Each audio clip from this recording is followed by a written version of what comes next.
Të nderuar teleshikues, selamu alaikum. Mirë se vini në ciklin ton të emisioneve Familja. Ashtu si çdo e mirë e ka një fillim, po ashtu dhe emisioni ynë është drejt fundit.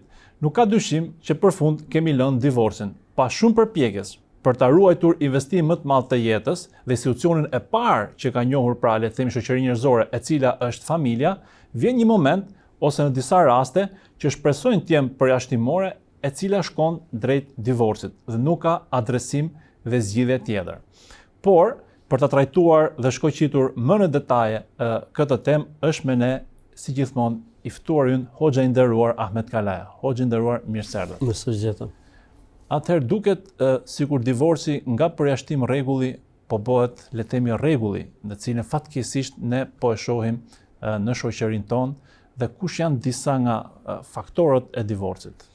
Po lexoja faktikisht para emisionit, domethënë statistika tregon se përqindja e rritjeve të numrit të divorcesh është e frikshme, domethënë po shkon afërsisht tek 40% nga martesa, domethënë po shkon situata gjys për gjys. Dhe kjo është faktikisht e frikshme sepse domethënë këtu nënkuptohet që po goditet familja. Pastaj ne jemi një popull që kemi traditë të mirë deri diku, po edhe të çuditshme, që ne po u nda një çift të futen gjithë në luftë. Dhe tek ne në Shqipëri, më të dëmtuarit në rastin e divorcit janë fëmijët. Domethënë inatët e prindërve ushqejnë, Zot na fal, një lloj urrejtje, një lloj mospërfillje, ndoshta deri edhe në mohim të prindit tjetër, ku gjithë secila pal, shpif dhe gjithë secila pal, domethënë vetëm vjell vrerë, ndërkohë që faktikisht nuk duhet të funksionojë kështu.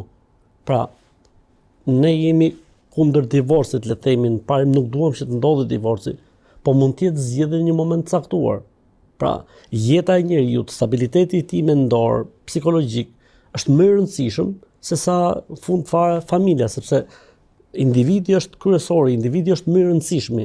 Pastaj bashkësitë që krijon individi. Kështu që në një moment të caktuar mund të jetë zgjedhje. Për këtë arsye dhe Islami në raport me divorcin është një zgjedhje shumë interesante.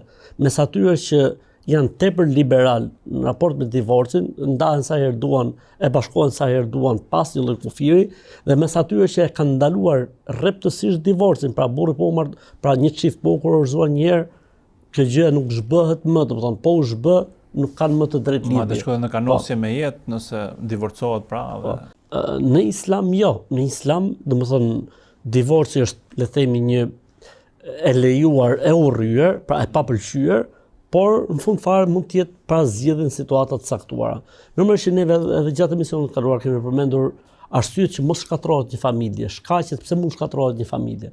Dhe kemi parë që kryesorja është domethënë largimi i njerëzve nga Zoti, largimi i njerëzve nga besimi.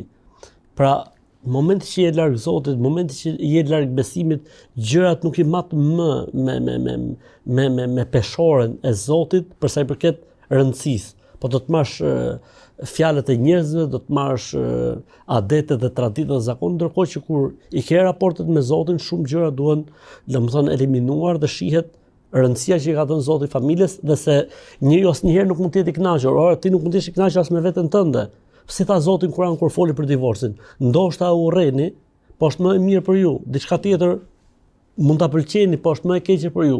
Pra është kriju familja, është kriju bërthama. Nuk ka vlen që njeriu ta shkatërrojë atë për çfarë do lloj arsye, nëse do ecë le të themi me peshorën e Zotit, përveç raste të caktuara që edhe ato raste të caktuara sheriati i parashikon. Arsyeja e dytë kryesore është domethënë mos lidhja e martesës në bazë të një mirë kuptimi para prak dhe afatgjat. Pra ngutja në krimin e martesës. Ndërkohë që kjo gjë do të marrë kohën e vet, do të marrë maturinë e vet, do të ketë uljet e veta në mënyrë që le të themi çifti shkojë drejt një kurorzimi pastaj. Normalisht sipas le të themi normave sheriatike pa bërë harame. Pra ne jemi kundër asaj që quhet bashkëjetesë pastaj martohemi. Sheriati nuk e njeh këtë. Sheriati ka nikahun, po ne themi derisa shkojë puna tek nikahu, njeriu nuk duhet ngutet. Për këtë arsye kur e njoftuan pejgamberin alayhisalam për një rast, ai tha e ke vënë re thotë syt e ke parë thot tek syt mirë, sepse në syt e ensarve ka një bardhësi të theksuar. Pra sikur po i thot profeti alayhisalam, shiko dhe detajet, mos u ngut, në martesë. Pra kjo është ideja. Në fakt ju përmendët disa nga faktorët. Po. Në mënyrë tangenciale, por ne kemi cituar edhe më përpara. Po, e kemi cituar edhe më por përpara. Kush mund të jetë, le të themi, mënyra e uljes së numrit divorceve ose le të themi e shpëtimit të kësaj familje që ka shkuar në gjendje kome, pra marrëdhëniet e tyre. Këshillimi, familja, imami. Ka shumë gjëra domethënë që duhet të bëhen përpara se të shkojë situata drejt divorcit. Për gjërave që e shpëtojnë është konsulenca me njerëzit e duhur. Sepse konsulenca në rastin e le të themi ftofjeve në çift apo çarjeve në çift mund të jetë dhe me njerëz të gabuar, të cilët mezi e presin këtë moment. Për shembull, dikush konsultohet me vjerrën, dikush konsultohet me kunatën, dikush konsultohet me njerëz që mezi e presin ose e kundërta, pra me shoqen apo dikush konsultohet me shokun jo të mirë që mezi e pret, ka njerëz që mezi e presin që një çift ndahet, sikur u jep kjo një lloj kënaqësie, sikur bëhen ndihen mirë. Pra duhet të gjesh njeriu e duhur me cilin duhet konsultohesh. Konsulenca është e përmendur edhe në Kur'an. E dyta gjë është, domethënë, angazhimi i familjeve. Pse? Se nganjëherë çifti mund ta humbi pjekurinë, ndërkohë që prindërit e vajzës apo prindërit e djalit mund të jenë më të pjekur dhe mund të jenë ata, le të themi, një nga arsyet kryesore që personi të kthjellohet dhe të vi, domethënë, aty ku duhet. Gjëja tjetër që na përmend Kurani është arbitrimi ose ndërmjetësimi apo gjykimi. Pra siç e tha Zoti në Kur'an, të gjehet një njeri nga familja e vajzës, një nga familja e djalit dhe të ulen ta me qëllimin e mirë për të gjetur një zgjidhje dhe për të kaluar në një marrëveshje dhe padyshim që Zoti në Kur'an do t'u japi një zgjidhje. Në momentin që gjitha këto dështojnë dhe nuk ka më zgjidhje, atëherë mbetet si zgjidhja e fundit dhe divorci. Për këtë arsye, në Kur'an flitet shumë për divorcin, për rregullat e divorcit, për mënyrën se çfarë i takon bashkëshortes mas divorcit, për mënyrën se si duhet të jetë përkujdesja për fëmijët, sepse në fund fare, domethënë, unë thash edhe në fillim, individi dhe shëndeti i tij dhe të jetuarit e tij normalisht është më e rëndësishme se çdo gjë tjetër. Pra, jeta e çdo njeriu është një jetë unike, personale, që ajo ka më rëndësi se gjithçka tjetër. Për këtë arsye dhe ajo është kushtuar rëndësi. Pra, në momentin që ka mos përputhje, në momentin që ka mos dakordësim, në momentin që humbet ndjeshmëria ndaj personit dhe nuk ka arsye dhe shkaqe e tjerë, atëherë në fund fare mbetet pra edhe divorci, si më thonë, një zgjidhje e fundit fare që mos shkatërrohet personi, kushdo qoftë, pra burri apo gruaja. Cilat janë, le të themi, kriteret e divorcit? Pra, a duhet shkruar në letër, a duhet dëshmitar, pra si realizohet ai? Divorci është një nga tematikat në Islam që nuk pranon, me thonë, është përderisa bëhet fjalë për familjen, divorci në Islam është konsideruar si një gjë që nuk pranon as gallatën dhe shakan. Për këtë arsye njeriu në temat e divorcit duhet të jetë shumë i kujdesshëm, duhet ta mendojë mirë, sepse po u tha fjala të kam ndar, apo je ndar, apo je divorcuar, apo të kam divorcuar, edhe pse nuk bëhet regjistrim gjykat, edhe pse nuk bëhet regjistrim tek noteri, tek Zoti i Madh shkruhet një. Pra në Islam divorci ka 3 faza. 2 faza janë faza, le të themi, quhet divorci i paraprak ose divorci i cili, domethënë, është i vogël, po nuk çon në ndarjen përfundimtare. Pra kemi ndarjen e parë, kemi ndarjen e dytë dhe kemi ndarjen e tretë. Në Islam, në momentin që ndodh ndarja e tretë, do të thotë se këta njerëz janë haram për njëri tjetrin. Pra, të jetuarit e tyre bashkë është njësoj sikur kthehen të huaj. Po janë të huaj për njëri tjetrin. Atëherë që mos shkojë situata deri këtu, Islami ka sjell 2 barra përpara ose 2 pengesa, që është divorci i parë dhe divorci i dytë. Ai që domethënë çiftet duhet të kenë kujdes është mos lozin shumë me temat e ndarjes dhe divorcit. Pse? Sepse kjo fjala kur thuhet, pastaj zën vend. Edhe nëse njëri ka me shaka apo nëse njëri po tallet, nuk ka tallje dhe shaka me familjen. Familja ka një pozitë shumë të madhe tek Zoti dhe njeriu nuk mund të lozi me termat e shkatrimit të familjes. Pra, është sikur bësh ti kufër duke u tall, por nuk bën më bër kufër duke u tall. Edhe kjo çështje nuk bën bësh kufër më u tall. Pra të bësh ndarje duke bërë shaka apo duke u tall. Është e rëndësishme. Pra, nëse njeriu duke qenë i vetëdijshëm, duke qenë koshient, shkon dhe e thot fjalën e ndarjes apo vendos për ndarje dhe e deklaron atë, atëherë shihen 2 gjëra. Shihet gjendja e tij, sepse nganjëherë mund të jetë njeriu aq i nxehur saqë nuk e din se çfarë thotë. Në këtë rast nuk merret në konsiderat. Mirë, po çfarë ndodh? Shumë si njerëz e marrin këtë si një, le të themi, mbrojtje për të thënë se kam qenë i nxehur. Or zotni, nuk ndodh divorci duke hëngër petlla, nuk ndodh divorci duke i dhënë trëndafil. Normalisht divorci do të ndodhë në situatë nxehje. Dhe profeti alayhis salam mori në konsiderat vetëm një shkallë të nxehjes që është iglaq. Iglaq do të thotë kur njëu e ka humbur fare. Pra kur ti thuash ti që orë zotni ti e ndave kur të kam dar, jo vëlla thosë kam thonë. Kurse është më koshient çfarë po vepron, çfarë po thot. Kjo është ajo, domethënë fundi. Ama nëse në moment nxehje i thot e quhet. Po nëse ka aludime. Kjo është e para, më fal. E dyta, gruaja në momentin që ndahet duhet të plotësojë dy kritere. Duhet të jetë jo në kohën e hajdit dhe duhet të jetë në një pastërti që nuk është kontaktuar me të seksualisht. Pra, duhet të jetë e pastër, nuk duhet të jetë në të përmuajshme dhe kjo pastërti e femrës duhet të jetë e atill që mashkulli pra burri mos ketë bërë me të kontakt seksual. Kjo për t'i dhënë kohë për të reflektuar ndoshta çiftit. Po. Nëse ndodh që e divorcon në kohë kur ajo është në të përmuajshme, apo në kohë kur ajo është në pastërti, mirë po burri ka pas kontakt, këtu kemi pastaj dy opinione, le të themi dietarësh, unë për veten time jam me mendimin që nuk quhet. Pse? Sepse shkoj tek ajo që familja dhe kurora mos të prishet, po duke u mbështetur edhe në hadithin Abdullah ibn Omerit që pejgamberi sa nuk ja mori në konsiderat kur ai e kishte ndarë gruan e tij në gjendje të përmuajshmeve. Në momentin që gruaja është e pastër dhe kjo pastërti ai nuk ka kontaktuar me të, atëherë ndarja e parë hyn fuqi. Që do të thotë duhet të lihet një kohë pauze, quhet idde, që pritet edhe burri të reflektojë, po edhe gruaja të reflektojë, po ndërkohë që gruaja jeton në shtëpinë e burrit të saj. Pra aty ushqehet, aty jeton, shpenzimi është i njëjtë siç ka qenë, thjesht burri ka ndërmarrë këtë hapin.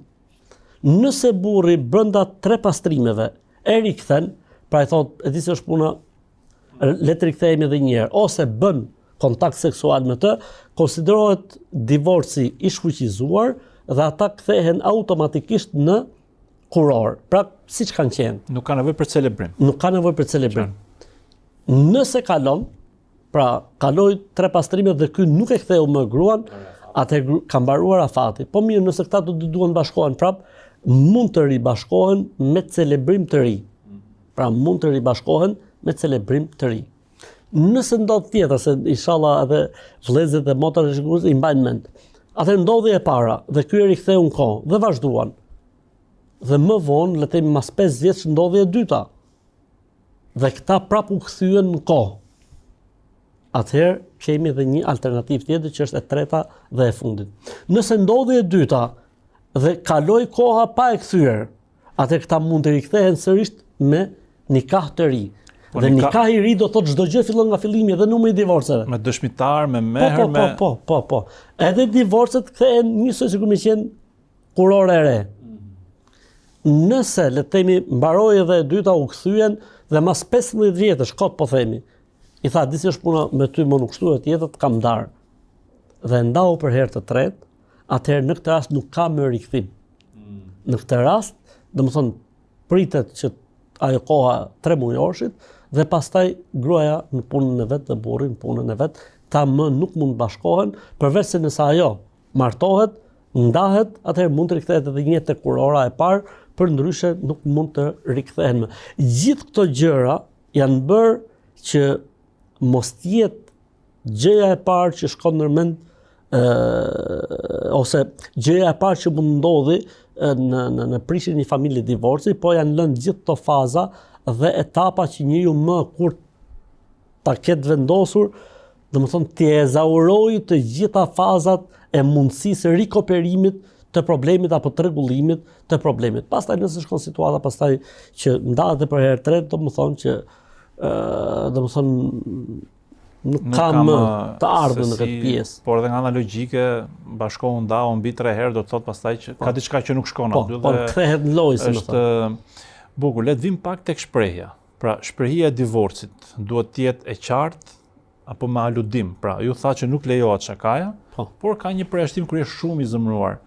Flasim për aludimet. Pra. Po, atëherë aludimet janë dy llojesh. Aludimet cilat mbajnë erën e ndarjes, por nuk është faktikisht ndarje, dhe aludimet cilat domethënë njeriu mund të përdorë shprehje alegorike, por nuk nënkupton fare ndarjen. Për shembull, në momentin që i burri thot ik për shtëpisë time, këtu ka dy kuptime faktikisht. Si e më gruaja ime, këtu ka dy kuptime. Kam më gjë, këtu ka dy kuptime. Shko ke prindrit e tu, shko ke nëna jote. Shko tek prindrit e tu, shko te shtëpia jote. Atëherë në këtë rast thon dietarët e Islamit pyetet personi për qëllimin që ka pas. Nëse qëllimi i tij ka qenë me këtë shprehje që edhe ta ndaj, quhet ndarje.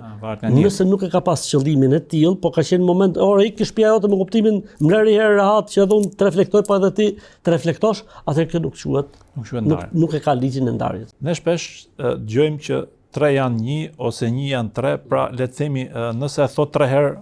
Kjo është çështje faktikisht medhhebesh, domethënë shumica e medhhebeve nëse burri thot 3 herë të kam ndar, quhet 3, s'ka nevojë më me bë 3 pritje. Po ka një medhheb tjetër që është në medhhebin Hanbeli, që i përmbahemi këtij medhhebi dhe ecim me fetvan e tij, që thotë jo, nëse i thot 3 herë apo 5 herë apo 10 herë në një takim që të kam ndar, nuk quhet vetëm se 1. Pra, duhet kaloj patjetër 3 faza dhe ky është mendimi më i saktë. Pra, nëse i thot 3 herë je ndar, në 3 momente të ndryshme, kemi 1 divorc apo 3 divorce? Tu kemi 3. Ama nëse i thot në një takim, ndahet përfundimisht? Përveç se nëse është qysh në herën e parë, për shembull. Atëherë le ta marrim me shembull. Që quhet 1? Le ta marrim me shembull. Sot i that kam ndar. Qartë. Atë hyri në fuqi ndarja e parë. Nesër i tha prapë kam ndar, është në fuqi vetëm e para. Pastaj i tha prapë kam ndar. Janë çift? Po, janë tek e para akoma. Janë me njëri tjetrin burrë grua. Po, janë burrë grua. Okej, ti sqarojmë për njerëzit. Ky sikur ti thotë edhe 100 herë gjatë kohës, ai quhet 1. Iku kjo. Nëse i thot 3 herë në të njëjtin takim, ose 10 herë në të njëjtin takim, kam ndar. Faktikisht quhet 1, ëh? Sipas medhhebit Hanbeli. Sipas medhhebit Hanbeli. Quhet 1. Atëherë vjen pastaj në një takim ose në kohë të ndryshme, po është brenda të njëjtët pauzë, quhet 1. Po. Qartë. Pastaj mas 3, le të themi, etapash ose raundesh, po, quhet 1 divorc dhe ato nuk lejohet më që të kenë kontakt dhe komunikim me njëri tjetrin. Po. Ndodh divorc i plot. Po. 3 shprehi, jo le të themi në thonjza jo breshëri, pra tek e tek, do një divorc. 3 shprehi në kohët e duhura. Qartë. Jo në të njëjtën kohë, për shembull, unë ta thash, sot ky i tha gruas kam ndar dhe hyri në fuqi e para. I tha dhe nesër kam ndar, i tha. Jo, jemi akoma tek e para. Po pse? Sepse nuk është përmbush koha. Është njësoj, sikur ti thosh në një takim 10 herë kam ndar, ti thosh edhe nesër dhe pas nesër dhe mas javë, tek njëshi jemi akoma. Qartë.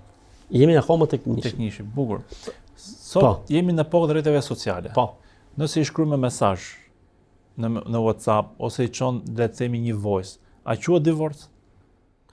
Tani kjo është një çështje e re, siç e thonë ju, dhe nuk ka ekzistuar më përpara, por nëse shkon mesazhi dhe para tjetër e lexon dhe është brenda atyre 2 kritereve që unë përmenda në fillim, quhet. Domethënë ndodh divorci, nëse vërtetohet që e ka shkruar personi, le të themi. Kur një divorc, le të themi, është i këshillueshëm, kur është i ndaluar, kur është i obliguar, pra si qëndron kjo pjesë? Çdo divorc që ka brenda padrejtësinë, mohimin e të drejtave, le të themi, mosmirnjohjen, normalisht konsiderohet tek harami, normalisht. Pastaj çdo divorc që ka arsye të forta, tani cila quhet arsye e fortë? Arsyeja e fortë, ne për shembull si tradit, populli shqiptar ka një gjë shumë bukur, domethënë që është shumë interesante. Flas Shqipëria londineze, thotë gruaja ndahet për 3 gjona. Thotë ndahet për kurvëri, ndahet për hajdutlik dhe ndahet kur ka probleme me pastërtinë apo kur nuk bën, le të themi, atë detyrën e gruas në shtëpi. Dhe kjo është gjë shumë e bukur dhe interesante. Pra janë themelet. Pra normalisht jeta bashkëtorë ka obligime dhe detyrime dhe normalisht që gruaja ka disa detyrime mbi familjen e saj. Mirë, po ne në Islam, se duket sikur po flasim vetëm ka krahu i burrit për gruan, po kemi dhe divorc nga krau tjetër. Jo, është pyetje që do e bëjmë pas shkëputjes. Okej. Do flasim pak për hulërin. Okej. Atëherë do të thonë, nëse ka tradhti, nëse ka dhunë, nëse ka, le të themi, problematika të cilat konstatohen, siç thamë ne në traditën, do të thonë që është problemet e moralit e tjerë, atëherë në këtë rast divorci nuk ka asnjë lloj problemi, nëse me këshillim nuk kemi reflektim. Brenda kësaj pyetje, para se shkojmë në shkëputje, shohim një fenomen shumë interesant. Thot gruaja ime nuk falet. Thot ta divorcoj. Rasti juaj që thot a lejo ta haj dhe ushqimin, pra keni edhe një, le të themi një të fortë. Pra, si qëndron? Ka një gjë këtu, domethënë gruaja jote nuk u falte edhe para se të martoheshit ju. Nuk është puna saj nuk po falet mbasi u martuat. Kemi një gjë tjetër, shumë çifte le të themi nuk kanë qenë në islam ashtu siç duhet dhe fillon dhe udhëzohet njëra para tjetrës. Por ne duhet ta marrim konsiderat këtë gjë. Se me të vërtetë ti je udhëzuar, po duhet marrësh konsiderat që gruaja jote ka qenë si ti më përpara. Ose e kundërta, mund të udhëzohet gruaja përpara burrit. Islami nuk thotë shkon divorc, se tjetri nuk është bërë akoma musliman ashtu siç duhet apo nuk ka pranuar islamin. Ose ka një fe tjetër, gjithmonë gjërat shkojnë me gradualitet dhe nuk shkon situata drejt zgjidhjes asnjëherë. Pra nuk është justifikim puna e fesë apo puna e namazit që shkoj puna në divorc. Më shumë e gjenë si sebeb ndoshta, por justifikim fetar nuk është. Mund të jetë justifikim njerëzor që njerëzit përpiqen të gjejnë një mbështetje, ndoshta dhe një justifikim për aktin e tyre. Atëherë bëjmë një shkputje të shkurtër dhe rikthehemi sërish në studio.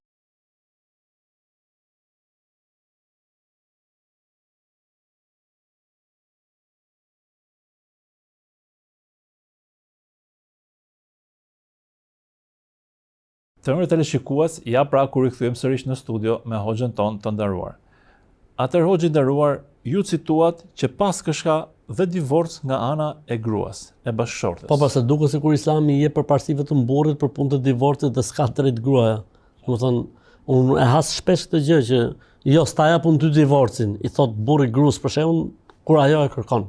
Po nuk më thua ti kështu, domethënë, nuk mbahet tjetër me zor vëlla, domethënë. Por ne kemi një term që quhet khula. Khula, po, pra, talak kur bashkëshortja e kërkon.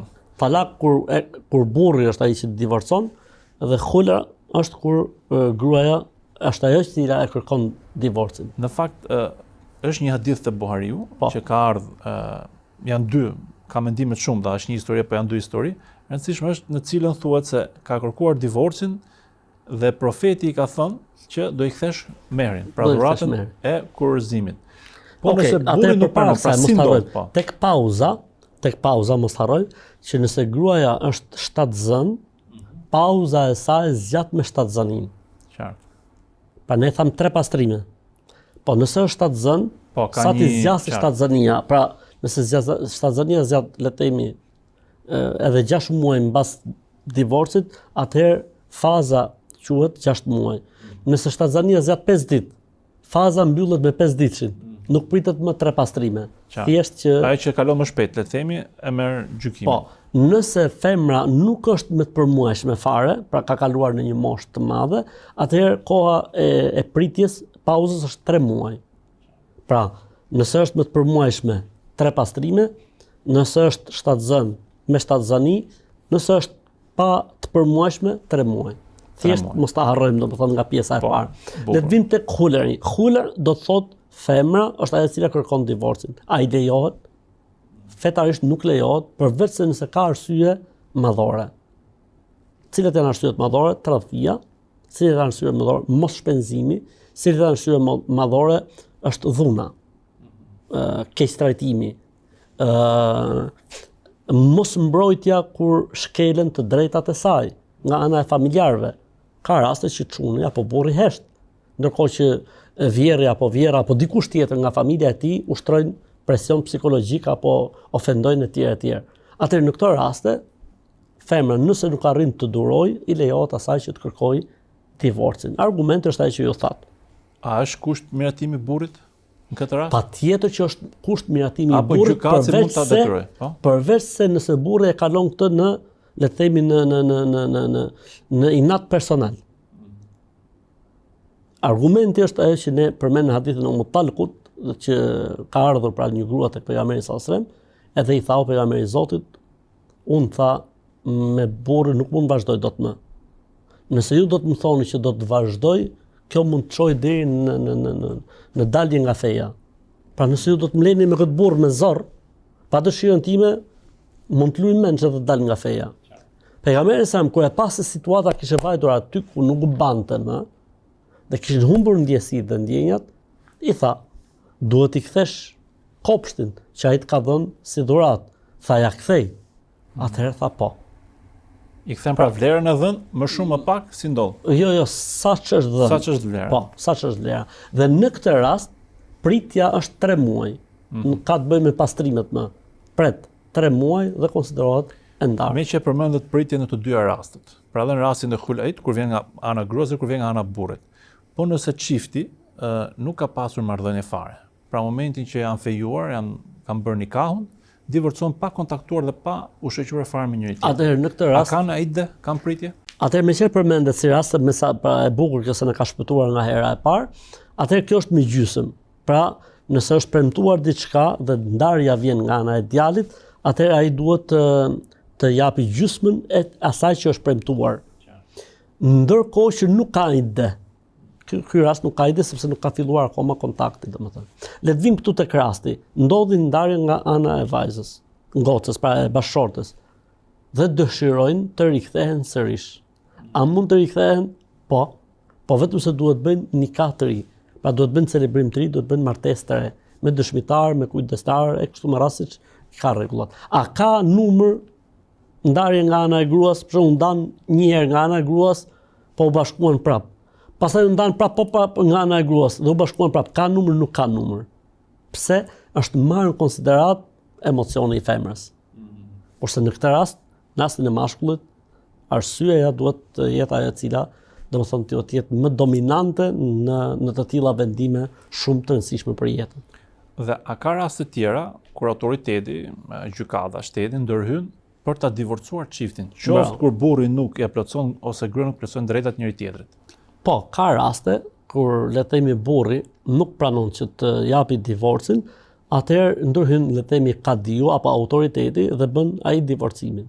Pra shkon ankesa tek autoriteti dhe e bën ai divorcin. Po ka njerëz që mendojnë se mund ta mbajnë peng një femër, po kjo nuk funksionon në Islam. Nëse ai nuk e jep divorcin, siç duhet ndodhi faktikisht, atëherë ajo i drejtohet autoritetit fetar, nëse ka kadi apo mufti, ose për ndryshe i drejtohet gjykatës, nëse është punë letrash që patjetër duhet shkuar puna deri në gjykatë që të bëhet edhe divorci me letra, sepse gjithë secili pastaj do të shohë jetën e tij dhe ajo do të shohë jetën e saj. Në fakt në Kur'an përmendet edhe një opsion, le të themi negociate. Pra në momentin që burri don ta divorcojë gruan, ka një negociat qoftë për pjesën e shpenzimeve. Si është ky rast, pra kjo situatë? Gruaja nuk toleroj nga vetja. Po, nëse situata është kap tek shpenzimet, atëherë bëhet le të themi një ulje paraprake që të zgjidhet ky problem. Dhe mbulon vetë shpenzimet e veta, pra ose bën tolerime. Ose mund të jetë problemi i burrit që duhet shtojë dozën, ose mund të jetë problemi i gruas që duhet ulë dozën, që mos të prishet divorci. Pra, është dashuria apo ja ka dalë problemi i shpenzimeve. Atëherë njëra prej palëve ose rrit ose ul shpenzimet. Faktikisht në këto raste është mirë që mos merret konsiderat. Pse?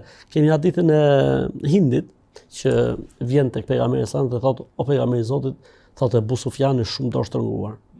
A më lejo që të marr nga paratë e tij pa e ditë ai? Tha merr çfarë nevojitet ty dhe fëmijëve të tu. Pra Abu Sufjani pavarësisht ishte një sahabi i nderuar, po tek shpenzimet kishte probleme. Dhe pejgamberi sa më toleroi që ajo të merrte nga pasuria e tij pa dijeninë e tij, çfarë i duhet asaj dhe çfarë i duhet fëmijëve të saj. Bukur. Një këshill le të themi se kur le të themi mund të divorcohen çiftet, pra se kemi ekstreme të cilat femrat durojnë le të themi dhe shkelin mbi veten e tyre, kanë probleme të tyre psikologjike. Ndi shumë raste që durojnë për hatër të fëmijëve, durojnë se nuk duan të ulin prindrit e tyre, ose edhe burrat, për shembull, që ka shku puna ku nuk mban më, pa i thotë s'du të mërzis prindrit. Sot kisha një telefonat për shembull, që thotë ore tregojte rastin, edhe domethënë nuk kishte asnjë arsye për të vazhduar, mirë pa i thoshte nuk du të mërzis prindrit, që ata janë kënaqur tani që unë jam martuar, kanë nuse, po s'du të mërzis, për kemi dhe raste të tilla ku burri, le të themi, domethënë duron, nuk është vetëm nga raste që keni pas dhe ju, domethënë që arrivte gruaja tonë të rikthente prapë, ai rasti në Amerikë, domethënë. Po, rasti në Amerikë, po. Ka dhe raste ekstreme se. Kështu që domethënë në këtë emision gjithmonë kemi thënë si ta shpëtojmë familjen, kjo, por mund të ketë raste që po. Domethënë më e mira do të ishte që palët të qetësohen, të durojnë, të konsultohen, mos synojnë fundin pa i zgjidhur të gjitha alternativat. Ka shumë alternativa përpara që unë mendoj që çështja nuk do të shkojë deri në divorc. E mos harrojmë se ne kemi një armik shumë të madh që është kundër familjes, është shejtani i mallkuar. Për Zotin e madh ndodhin ndonjëherë, domethënë divorcet për arsye nga mëkatit dhe nuk ndodhin divorcet për arsyet e vërteta që duhet ndodhin, domethënë. Kështu që duhet të qenë kujdesshëm edhe duhet të mendojmë se një ditë do të dalëm përpara Zotit dhe se kjo botë nuk do zgjasë shumë dhe më mirë të dalim përpara Zotit me familje të konsoliduar, edhe pse dikush mbart nga krahu i tij, se sa të shkojmë përpara Zotit me një familje të shpërndar, me një komunikim, domethënë shumë të keq mes ish bashkëshortëve, me fëmijë të çoroditur që nuk dinë se ku është e vërteta dhe nuk dinë se çfarë krahu të mbajnë, edhe mënyra se si flitet dhe përflitet është shumë e rëndë. Gjithë kjo domethënë nuk është në të mirë të shoqërisë, jo vetëm të tyre si familje. Por dhe të fëmijëve dhe të prindërve dhe është edhe një thënie e Martin Lutheri që thotë ne mos zgjedhim të bashkëtojmë në harmoni si njerëz ose të ndërluftohemi si budallëj, domethënë pra. Po ajo jetë është, por thjesht i hapim të lashe njëri tjetrit. Atëherë hoxhë nderuar, me që edhe minutazhi nuk na lejon që të vazhdojmë më tej, kemi dhe rastin e fëmijëve, por pra me kë shkojnë, por që do ta lejmë për kujdestaria quhet po. Por që do ta lejmë për kujdestarinë, do të trajtojmë le të themi në puntatën e ardhshme. Ju falenderoj edhe një herë në emër të teleshikuesve që ishit sot me ne në studio. Gjithashtu ju falenderoj edhe juve teleshikues të nderuar që ishit me ne. Deri puntatën e ardhshme, asalamu alaikum.